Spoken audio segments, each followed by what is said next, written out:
I'm John Boehner. I serve as Speaker of the whole House, of the members of both parties that you elect. These are difficult times in the life of our nation. Millions are looking for work and have been for some time. And the spending binge going on in Washington is a big part of the reason why. Before I served in Congress, I ran a small business in Ohio. I was amazed at how different Washington, D.C. operated than every other business in America. Where most American businesses make the hard choices to pay their bills and live within their means, in Washington, more spending and more debt is business as usual. Well, I've got news for Washington. Those days are over. President Obama came to Congress in January and requested business as usual. He had another routine increase in the national debt, but we in the House said, not so fast. Here was a president asking for the largest debt increase in American history on the heels of the largest spending binge in American history. And here's what we got for that massive spending binge. A new health care bill that most Americans never asked for. A stimulus bill that was more effective in producing material for late-night comedians than it was in producing jobs. And a national debt that has gotten so out of hand, it sparked a crisis without precedent in my lifetime or yours. The United States cannot default on its debt obligations. The jobs and savings of too many Americans are at stake. What we told the President in January was this, that the American people will not accept an increase in the debt limit without significant spending cuts and reforms.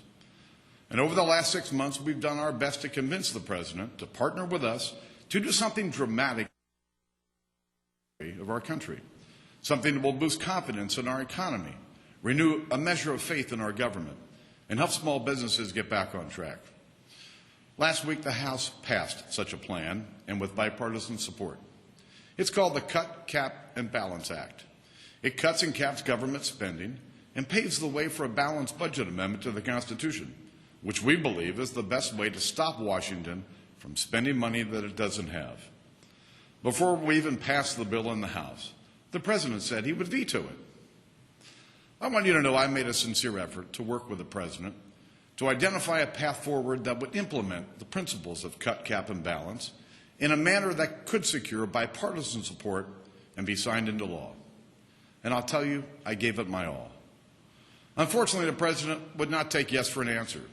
Even when we thought we might be close on an agreement, the President's demands changed. The President has often said we need a balanced approach, which in Washington means we spend more and you pay more. Having run a small business, I know those tax increases will destroy jobs. The President is adamant that we cannot make fundamental changes to our entitlement programs. As a father of 2 daughters, I know these programs won't be there for them and their kids unless significant action is taken now. And the sad truth is that the President wanted a blank check 6 months ago, and he wants a blank check today. This is just not going to happen. You see, there's no stalemate here in Congress. The House passed a bill to raise the debt limit with bipartisan support.